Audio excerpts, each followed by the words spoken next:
It's been more than a year since the sudden destruction of Michael Spinks. And he's down again and in serious trouble.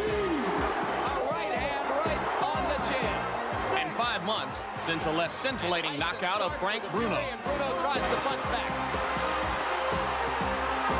Bruno down after a right hand. Tonight, Carl "The Truth" Williams faces the controlled fury and violence of boxing's most feared champion, Mike Tyson.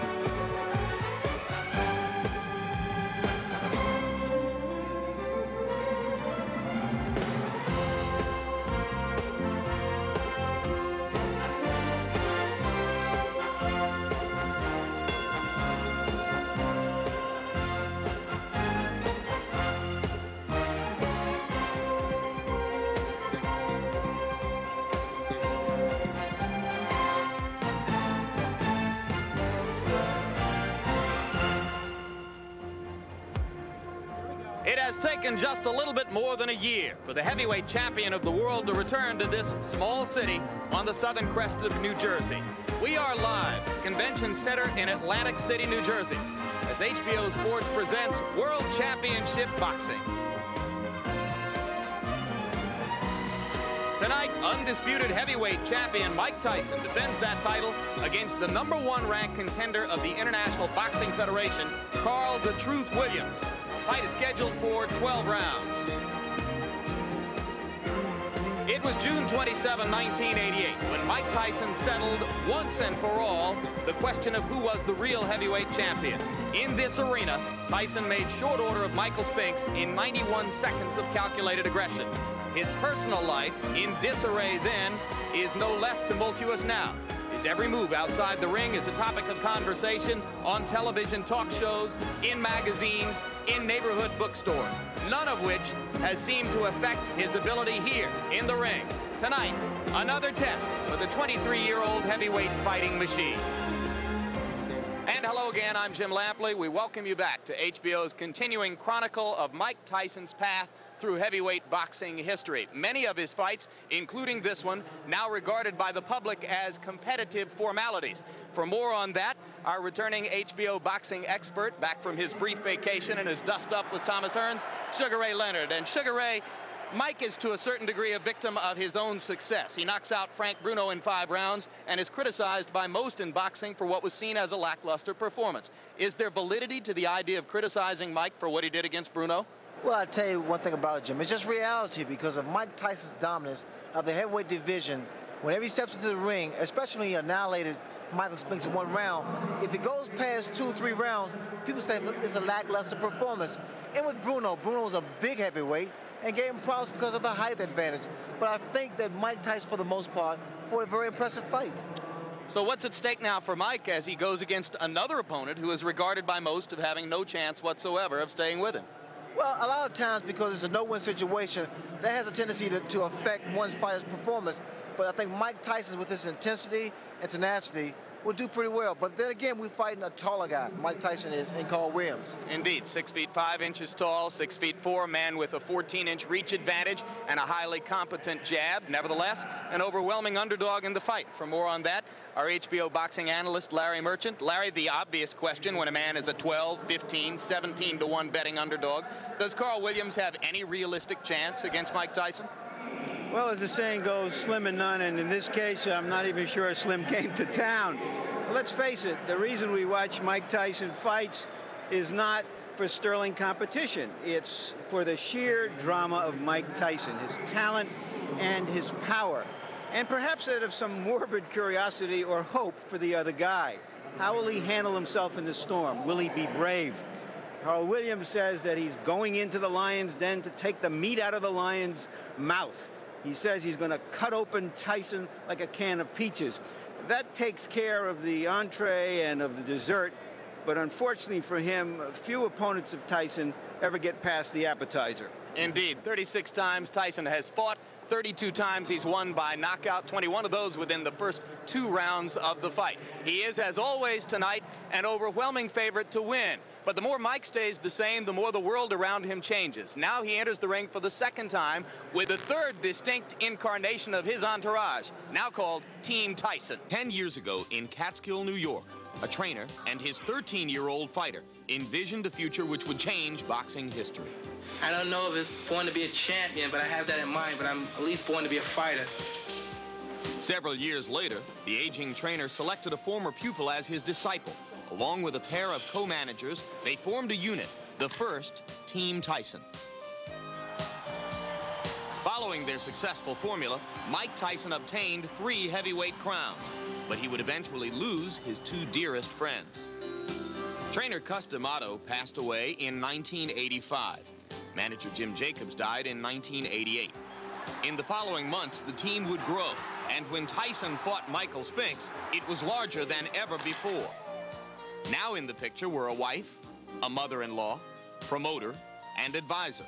The biggest changes were still to follow. Bring out the old, bring in the new might as well have been the theme for the Tyson-Bruno fight. As of last February, Robin Gibbons, Ruth Roper, Donald Trump, assistant manager Steve Lott, and trainer Kevin Rooney had all departed. Besides Tyson, estranged manager Bill Caton was the only original member to remain. Added now were Rory Holloway, John Horn, Aaron Snowell, Jay Bright, and Carl King. They named themselves Team Tyson and are based at Don King's training camp in Orwell, Ohio. Team Tyson is a team which, I organize, out of my connections with the people, I put aside my life and I found out, A and B who's been the most trustworthy, and I decided I'm going to develop my own organization. Few would now question that the fighter, Mike Tyson, is the boss of this organization and that its members are there to please him. Michael's like my brother, and I would do anything for Michael. Whenever he calls on me, I'm there. The most important thing is for Mike to be happy. It doesn't matter how much we suffer. But they like their job, and each ecstatically describes the benefits of this organization. Team Tyson provides Mike with the necessary things of having a family and having friends that you can trust, relate to, and identify with. Everybody works together here as a big family. The key word here is family. But while Team Tyson undoubtedly enjoys its unity, there are the critics who have their doubts. Well, I've read things about, they have an amateur team and they don't know what they're doing and this and that. Two of Mike's oldest friends are assistant manager Rory Holloway and camp coordinator John Horn. Like most new employees, both will admit that they have much to learn. I'm learning as I go along, but Mike knows I have a good head on my shoulder. Don King is our teacher. You know what I mean? I don't know everything there is to know about boxing, but what I don't know, I'm learning from Don King, who's the best. Some contend that it is indeed Don King who is running this organization, and that he has too much influence over the champion. What they try to do is to divide us and make us feel like one is against the other, one is trying to claim something from the other. What I do is tell him what, in my judgment, whether I think something is right for him or whether it's wrong for him, but I allow him the courtesy and the right to make the decision as to whether you want to pursue that course of action or not. But the fiercest criticism is directed at the trainers, Jay Bright and Aaron Snowell. Boxing experts question their qualifications to train the heavyweight champion of the world. Former fighter, Bright is another who learned to box under Cus D'Amato. His greatest claim was the day he sparred with Muhammad Ali. Last February, Bright was brought in as a replacement to the champion's former trainer, Kevin Rooney. Champ, 772. I feel I'm very qualified to train heavyweight champion of the world. I've been around Cus, and I understand Michael. I understand the ideology behind Cus, and I understand the style very, very well.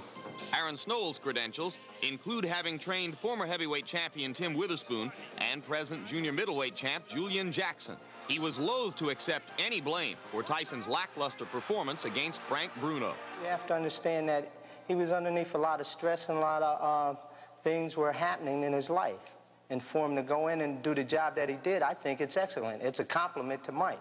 The questions and criticisms are likely to continue. But as long as Mike Tyson keeps winning, this team will probably stay together. For now, they remain an outward portrait of happiness. All for one, and one for all.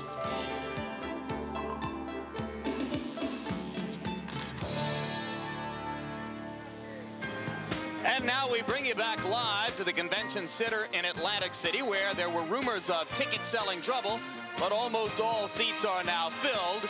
with minutes to go before fight time. The 12-round World Heavyweight Championship bout coming up between undisputed three-belt world champion Mike Tyson and Carl Williams, the challenger who calls himself The Truth. Of course, the truth about Mike Tyson has proven elusive enough and intriguing enough to have spawned a storm of videotape and a small book publishing boom. Now here with his own observations about Tyson Truth is our own in-house Diogenes, Larry Merchant. Judging from those scenes of domestic tranquility we just saw, Mike Tyson is still searching for affection and family to go with his fame and fortune. From Brooklyn to Catskill to Hollywood to Midtown Manhattan to New Jersey and now to Orwell, Ohio. After the turmoil of last year, he has surrounded himself with admirers who make him feel good, which surely a 23-year-old king should be able to feel. Whether they're good for him as a fighter or as a businessman will be decided in the future. Right now, some of them are spending their time defending him from the enemy, such as the authors of those books that have been coming out, which they regard as too revealing. I've read some of those books, and Jose Torre's Fire and Fear has a lot of interesting anecdotes that remind me, anyway, how it's so easy to forget that you can run from your past, but you cannot hide from him. That the rough, hostile edges that have made Mike Tyson the fighter he is have also led to those public embarrassments in politer society. Tonight he's fighting another fighter who has arisen from those kinds of mean circumstances he did. He has smoother edges, but he hasn't been as successful.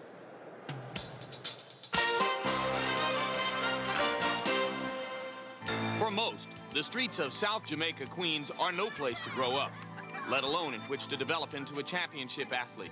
They call this man-forsaken place Crack Alley, and only a few, like Carl Williams, have escaped. Yeah, I used to tell you to come run with me, but you was into one thing and I was into another. Right. That's basically what I'm saying. You was into one thing and I was into another. You know, there's two roads in life that you can go down. There's that straight one, that's the hardest road you can go down. And then there's that other one, this short road. For the first 19 years of his life, Carl Williams took the short road. He flirted with trouble and played basketball day and night. Only his grandmother was around to rein him in. But as Carl matured, he grew frustrated with this lifestyle and out of anger began hitting a heavy bag. People used to say, you got something, you got something. I couldn't see it at that particular time. Whatever I had, to me, it wasn't there. You know, it wasn't until my grandmother died that I really started thinking seriously about doing this. At an age when most would-be professional fighters are experienced amateurs, Williams was just beginning. He walked 6 miles to the gym each day, out of hell and into a brave new world. Whatever I was doing at that particular time, years and years ago, you know, I gave it up to become a boxer with no hopes, no aspirations or anything, no future really, but just a lot of hard work and determination. Fighting out of the tiny O'Connell Park gym, Carl Williams entered the Golden Gloves with just a couple of amateur fights under his belt. Miraculously, he won a title. Here was this big hulking guy with a piston for a left jab, and he immediately caught my eye. And for a guy that age to start that old and do what he did is certainly an accomplishment. Flushed with success, Carl moved to suburban White Plains to get further boxing instruction. It was a Spartan existence at first, with Williams living alone in this motel, far enough away from his city friends and city temptations. This is obviously a different environment, and I think in order for me to be successful, I had to move here, to get away from some of my friends and try to more or less concentrate on, you know, being a professional fighter. In White Plains, Carl developed rapidly as a fighter, gaining valuable ring experience he had missed as a teenager. One sparring partner came down from this gym in Catskill, New York, to spar with Williams, a 17-year-old named Mike Tyson. Memories differ as to what happened. He jumped on me that particular day, gave me a bloody nose and everything. You know, I was a little, he shook me up because I was a professional with 7, 8 fights. And I was saying to myself, oh my God, how can I let this amateur come in the gym and do this to me? So I got very angry that night. I went home and thought about it. And the very next day, The very next day, I came in the gym with a different attitude towards him.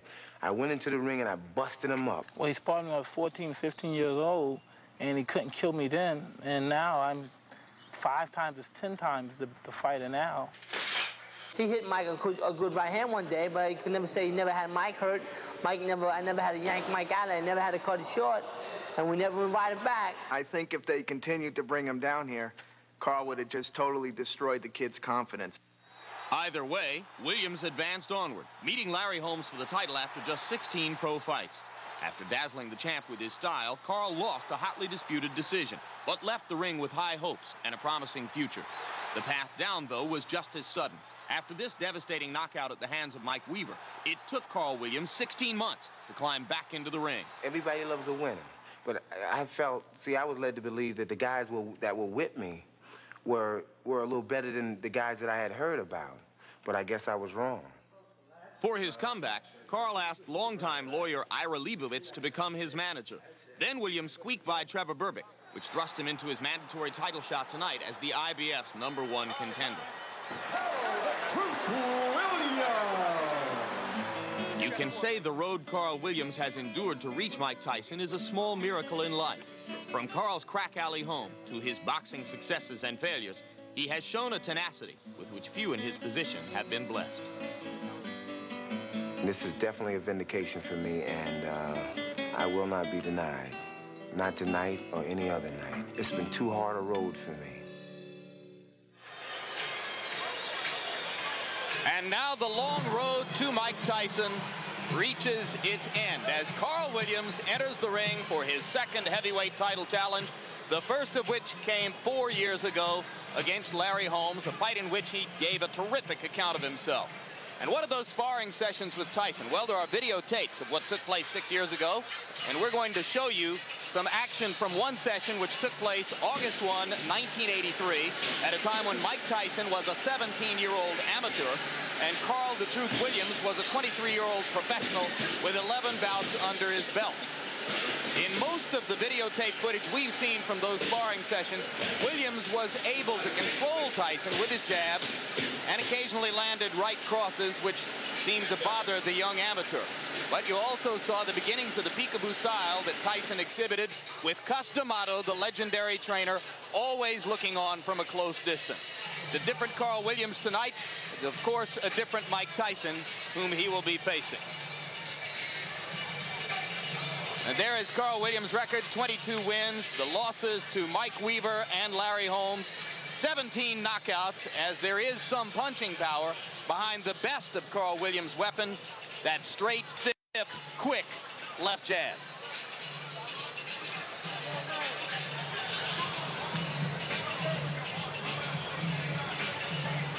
Williams really earned this shot as much as anything with his decision victory a year ago here over Trevor Berbick on the undercard of Tyson Spinks.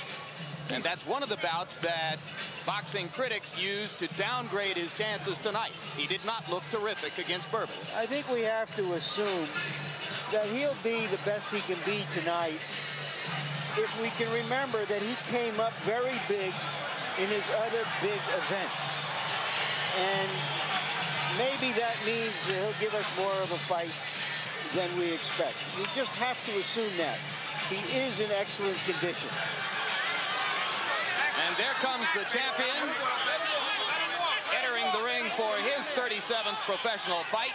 9-0 so far in heavyweight championship fights. A victory tonight would tie him with Joe Frazier for 5th on the all-time list in that category.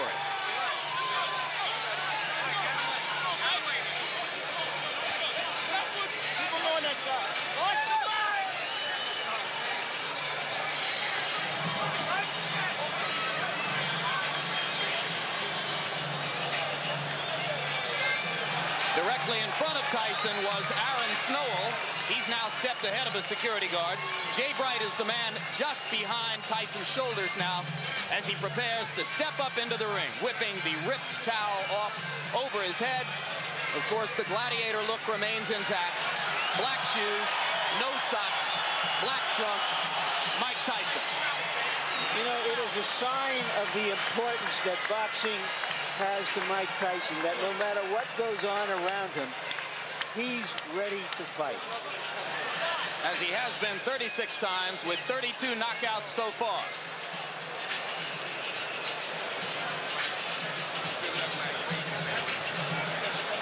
Quickly now, and focusing on the beginnings of Carl Williams' strategy, which has to be the left jab, Ray Leonard's tip of the night. Well, the left jab speaks for itself. That's the key punch for Carl Williams, to keep that left jab in Tyson's face, keep him off balance, but most importantly, snap it and not bring it down too fast, because what's going to happen, Tyson should counter that left jab.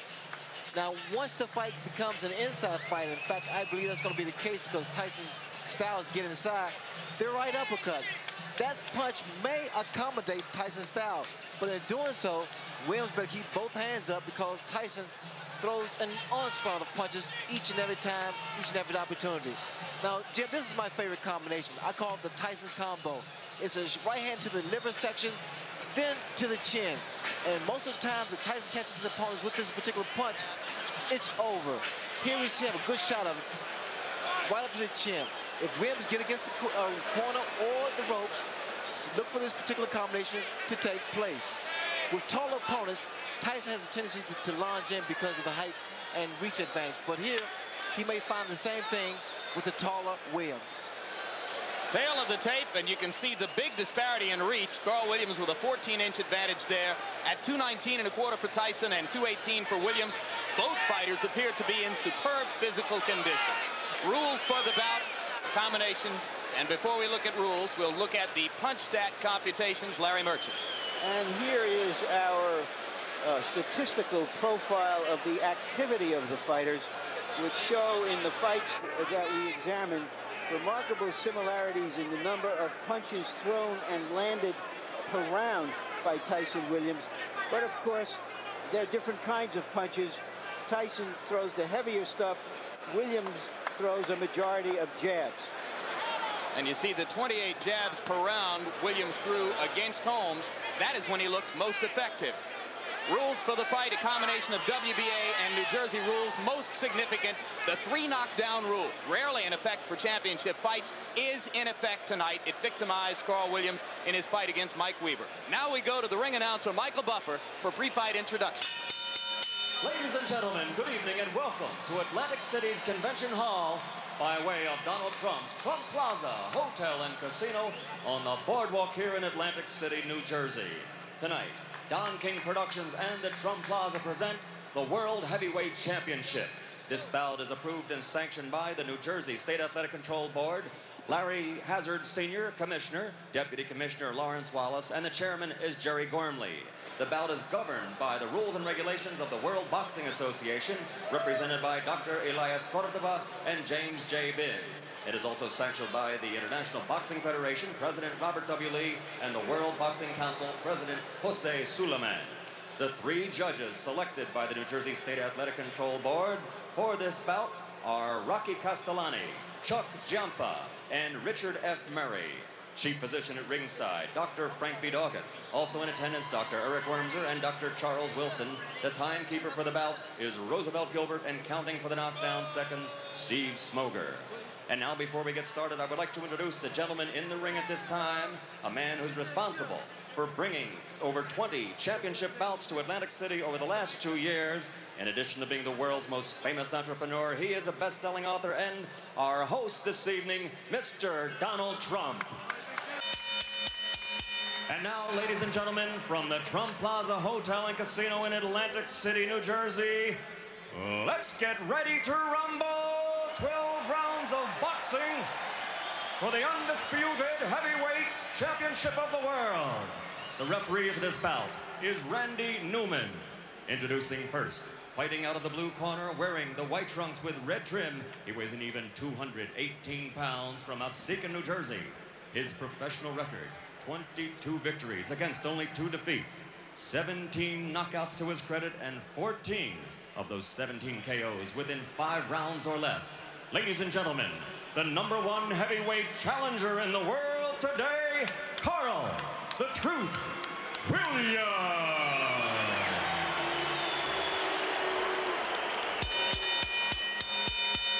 his opponent, fighting out of the red corner, wearing the solid black trunks and weighing in at 219 1/4 pounds from Catskill, New York.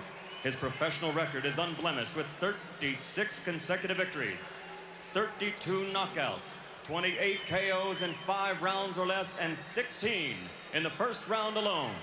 Ladies and gentlemen, presenting the undisputed, the undefeated heavyweight champion of the world, Iron Mike Tyson.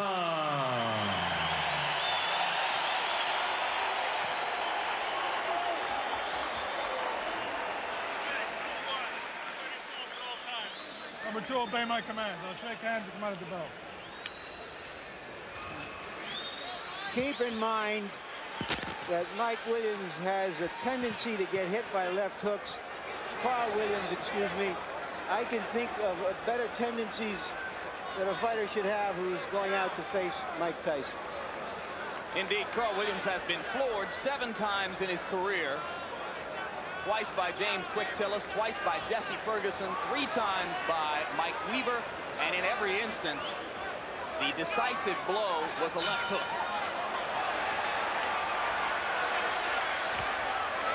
The people in Williams' corner are sincerely worried about what he does in the first 30 seconds against the Tyson onslaught. And it would appear that the strategy to begin with is to hold, and referee Randy Newman says, we're not going to start that way. This is sort of a reunion here because both men are just throwing punches. In fact, Williams here has selected to fight Tyson inside. He claimed the other day that if Tyson throws any unnecessary punches, illegal punches, he will accommodate him and throw the same punches back. Well, Frank Bruno felt the sting of Tyson's elbow several times, as other opponents have complained that they have felt it as well.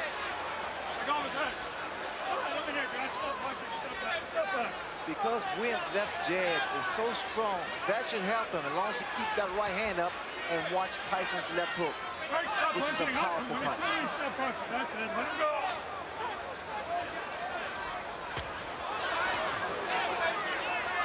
All right, that's it. I'm here. Let him go. Officially, I've got this fight being 1 second longer than Tyson Spinks. 1:32 instead of 1:31. It was, as you started to point out again, Larry, a left hook. Williams was very unhappy at the end of that. Randy Newman, the referee, asked him a question, obviously about how he felt or what his name was or where he was, and apparently he got the wrong answer because he stopped the fight immediately. I didn't see any reason to stop the fight.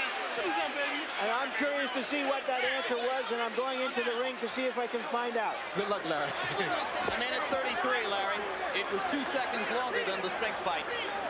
The unofficial demarcation of the knockout comes at 1:33 of the first round. And you can see a disgusted Carl Williams who thinks that he should have been allowed to continue.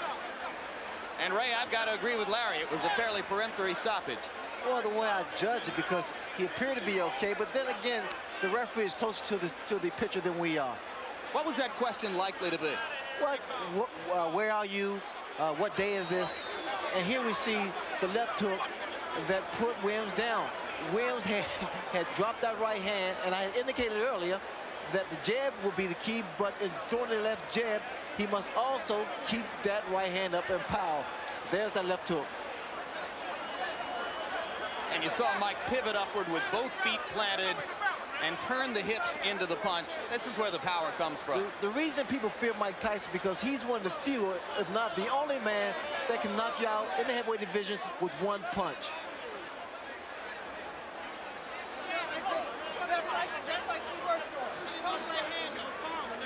Here's another look at the devastating left hook.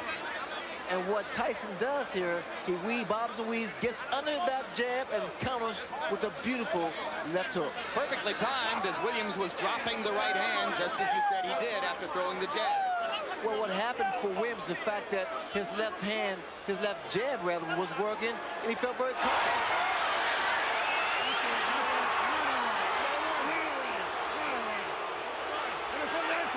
That was a look back at the conversation between Randy Newman and Carl Williams, which led to the stoppage.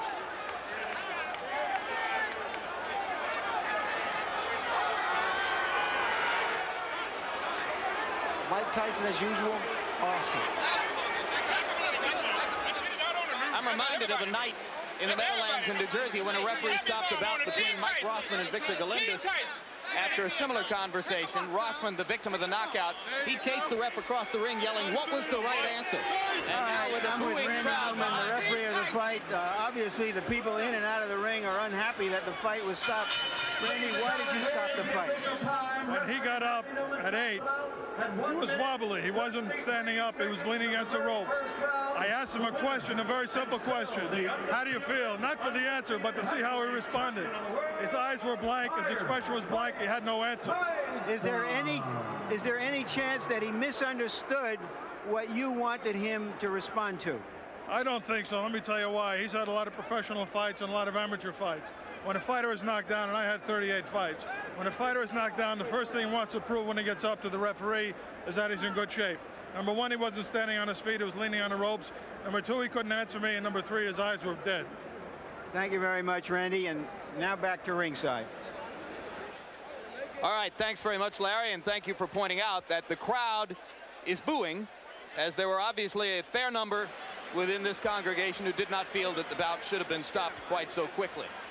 Randy Newman with a decisive and clear-headed answer to the questions. He knows exactly why he did what he did. Well, Newman is a competent referee. In fact, that he must have saw something in Williams that we didn't apparently see. But from the outside looking in, it appeared that Williams got up and was able to compose himself. But then again, I think it's left up to the referee. All right, once again, Mike, the interview has to be longer than the fight. I'm sorry about that. What happened from your point of view? Did you see him really dazed? Well, no, I noticed my trainers would tell me we were slipping and hooking. So when we slip, because usually I come in that slip and I hit with left hooks. Were you looking for that opening? No, I was very confident. I wanted to hit him, catch him with a good right hand. Believe me, my right hand is my favorite punch, but I never catch anyone with it. You know, it's my best punch, and I always hit guys with left hook. All right, we're going to try to take a look at the... Where's the monitor? Maybe it's better that the referee did stop early. I would have been all over him. That's when I'm most dangerously, when I know I have someone hurt. You've talked about being in control of your career. Tell us what you think is next. Who is next? Well, I'm just taking it one step at a time. I'll fight anybody. You know what I mean? I don't discriminate from anybody. I'm the best fighter in the world, and there's no man that can beat me. Does this mean that Holyfield is or is not your next opponent? Well, he's in my future, but I don't think he's in my immediate future. But come on, Holyfield, don't matter. That's kids' play. So you think that you'll fight Holyfield like early next year, and you may have 1 or 2 fights before then? Most likely, but you know what I mean? If they can discuss our things with their people, we can fight in 2 weeks, 3 weeks. He caught a quick knockout, I got a quick knockout. We both still need to work. We didn't get any work. All right. Jose Ribalta was one of the fighters being considered for your next opponent, and he had a dreadful outing in a preliminary tonight. Did that eliminate him? Well, it looks kind of dreary for him, but you never know. If he have a couple more fights and he cleans up his act, he's always a good prospect. What about Douglas, who looked a little better, if not great, in another preliminary? He's been mentioned as a possible opponent. I take all comers. I don't duck any man. Can we assume that Michael Dokes is one of the prospects? All comers. Come one, come all, because nobody can get close to me. They're not even close. I'm the best fighter in the world. There's been discussions that today people from Israel have been offering you money to come and fight there. You've been reluctant to go abroad. Do you think that as a world champion, as someone who says, I'm the best man on the planet, that you will start to fight abroad? Well, eventually we'll do that, you know what I mean? But like you said, I'm not in a hurry to leave my country. You know what I mean? I love my country. I'm not in a hurry to leave anywhere. But you know what I mean? If things are right, I'll fight anyone in any place. In their backyard. How would you describe right now? You've got a lot of things past you. You've always been able to focus on fighting no matter what the other stuff has gone on in your life. Are you as content as you can be now with the situation that you have? I want to fight, and destruct the world because I'm the best fighter in the world. Thank you very much, Larry. Thank you. Jim? All right, Larry. Thank you, Mike Tyson. Thank you, Larry. And here is the man the boxing public waits to see Mike Tyson fight. A man who 6 days ago knocked out a pretender from Brazil named Adelson Rodriguez. in 2 rounds and now waits to see when his turn is coming. Evander Holyfield, first things first. How did Mike look to you tonight? He was impressive. He hit the guy with a good left hook, took him out. He did a job well done. Would you have thought that he could knock Carl Williams out in 1 minute and 33 seconds? Well, you know, I felt that, you know, anybody could knock anybody out with a clean shot as well as he delivered. He delivered a good shot right on the button, got him out of there. In his interview with Larry Merchant, Mike acknowledged that you are not likely to be next on his list. He did not say for sure whether he would fight Jose Ribalta or Buster Douglas or Michael Dokes or any of the other names which are being bandied about, but he seemed to make it pretty clear that he's not going to fight you next. Are you getting impatient? No, I'm not getting impatient. My time is coming, and I will be ready when my time comes. When will you fight again? Well, it's all depending on how long is the wait. If the wait is 6 months or so, then I would take a fight in October. All right, so Evander Holyfield looks forward to a fight in October. Ray Leonard, your judgment of how long the public is willing to wait, and what does tonight's 90-second knockout do to the expectations regarding Tyson Holyfield? Well, what happens, it creates more and more of an aura and a persona for Mike Tyson, because what's going to happen now is the intrigue is whether or not Evander Holyfield can deal with the Mike Tyson. As far as he's concerned, he can deal with him. Is there any other fighter in the division who could pose a real test to Mike other than Evander Holyfield? I think it's a matter of economics and credibility, and Holyfield has that credibility. All right, Evander Holyfield, we thank you very much for your time. Congratulations on your victory last week. And we look forward to someday seeing you in the ring with the undisputed champ. Right now, up to Larry Merchant for more from the ring. Larry? Okay, I'm with Carl Williams and with his trainer, Carmen Graciano. Carl, starting from the beginning, why were you as aggressive as you were, which preceded the knockout? Well, I wouldn't call it a knockout. I wasn't knocked out. I mean, he knocked me down. The referee stopped the fight. I don't know why. I think politics is involved in all of that. I think they're just setting up the Holyfield fight. Now, I wasn't even hurt. Did you understand what the referee's question when he said... My hands was up. When the referee said it, I put my hands up like this here. I was ready to go. He just said, you know, I don't know. You know, I don't know what the hell happened. All right, you've been knocked down a number of times in your career, and every single time you've gotten up, and in some occasions you've fought better. From your experience, shouldn't you have assured the referee, look, I'm okay, let's go? Well, I think it was an inexperienced referee. This was his first championship fight. When he seen me down the first time, obviously, he just said, okay, it's over. I think he said something to the effect of, you all right, are you all right? So I immediately put my hands up, and what happened? He stopped the fight. I don't know what's going on. I know it's political. Because I wasn't hurt. I've been down many a times. I've been down 2, 3 times in a fight and have gotten up and knocked the opponent out. So I know it was political. I'm not even hurt. You know, I feel bad for not even doing anything. I didn't even really, you know, I didn't even get a chance to show my stuff. Talking about showing your stuff, explain to us why you felt it was necessary to go to Mike Tyson. He says that when he saw you coming to him and fighting him that way, he was elated. Well, it wasn't that. It wasn't the fact that I was just coming to him. I didn't feel that I should lay back. You see, with Mike, you have to show Mike that you're not going anywhere. You know what I mean? Okay, he caught me with a good shot. Okay, fine, no problem. I've been caught with good punches before. That's not the problem. And I've been down before. I've been there before. So why did the referee just prematurely stop the fight like that? I've been in that predicament before and have got up and knocked people out and have won. You know? Carl, you've stated your case eloquently. Thank you. Now back to ringside. All right, thank you very much, Larry. A very animated, quite disappointed Carl Williams. Lucid, obviously clear-headed. Any further reflections on the judgment to stop the fight based on having seen Carl there, Ray?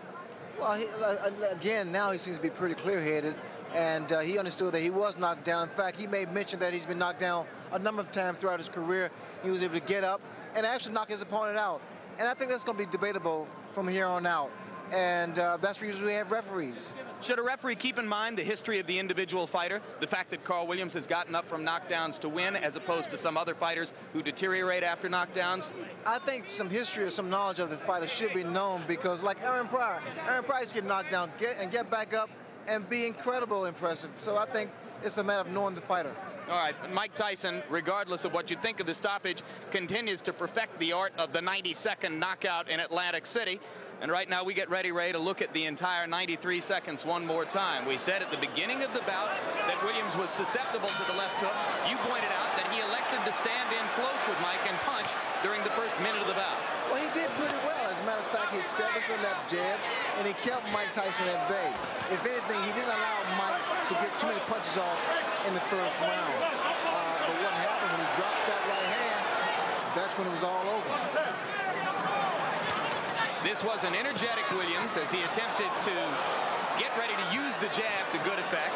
Tyson always opens with a firestorm. You'll recall that he knocked Frank Bruno down during the first 15 seconds of the bout, which it eventually took him 5 rounds to wrap up.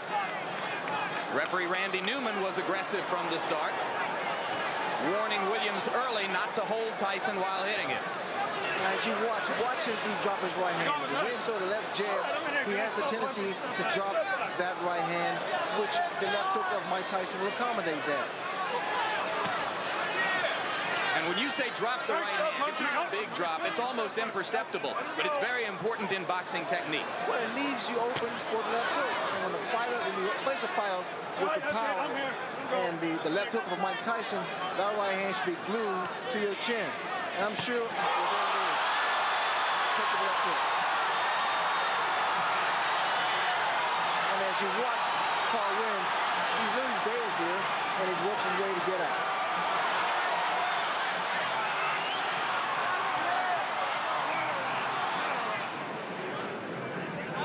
So that was that, and Tyson once again etches his name onto the list of shortest heavyweight title bouts in history.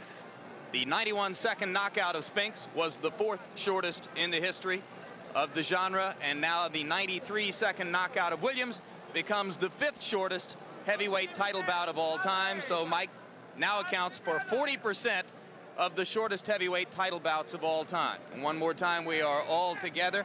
Larry Merchant, Randy Newman was quite unequivocal in defending his stoppage of the bout. Carl Williams was quite unequivocal in denouncing it. What's your reflection on that particular stoppage? Well, one, the picture showed that he hadn't put up his hands as he claimed he had. I think he was hurt, but I also think that Randy could have let it go on, given the fact of his record, which he is accurate about. Referee should know this is a guy who's been knocked down early and often and has gotten up and fought back. I doubt that he would have survived the first round if that happened, but I think he deserved the opportunity. I think the referee acted a little too precipitously. Which brings me to the next point, Ray Leonard, and we get ready for your closing comments here. How long will the public put up with this? Does this create increasing fascination with Tyson's knockout power, his ability to put away opponents in 90 seconds, or will there be on the part of the boxing public increasing doubt and disgust with these short, non-competitive bouts? Well, unfortunately, it's not Tyson's fault that he has such power and devastation in both hands. The fact of the matter is, he's the best in the business. He tells you right away he's the toughest guy on the planet, and he proves it each and every time. Must he fight Holyfield next to maintain credibility? Mike Tyson has credibility. He's proven himself. He's unified the heavyweight division. I think that would be an attractive fight, and that's something that some of the fight fans look forward to. Larry Merchant, your closing comments on Tyson Carl Williams. Well, there's nothing much to say. What happened in the ring, says it for Mike Tyson. My feeling is that when a fighter is as dominant as he is, there are very few other fighters who can compete with him. But he is such an extraordinary fighter that it's almost, in a sense, like a great artist who has too many paintings on the market, and it drives the market value of the individual paintings down, so that he has to perhaps fight some fewer fights. As far as Holyfield is concerned, I think there's just a kind of negotiating dance going on now. The fight is going to happen. There may be a fight between now and then. Hopefully it would be Michael Dokes, who would be the most credible opponent out there, I think, before such a fight. I've been struck watching Mike all week that he doesn't seem to have fun at these events anymore. That's the overriding feeling I get about Mike Tyson, that he's still a little gun-shy because of everything that's happened in the past. His answers have usually been very cryptic and short with the press. he hasn't enjoyed the scene as much as he used to, and that's a shame for a 23-year-old kid who has everything in the world in his chosen profession. But we sure noticed tonight that once he did it, he was effusive. He was happy. This ring is still the safest place in the world for Mike Tyson. It's where he speaks the best, both with his fists and now with his mouth as well. Which brings us to the final piece, excuse me, Larry, of historical perspective. He's barely 23 years old. He's been in the ring 37 times as a professional. He's won every time. The record which has danced in the dreams of heavyweights for 30 years now is Rocky Marciano's 49-0, 49 fights without a defeat. Mike Tyson has said recently that record doesn't mean anything to him.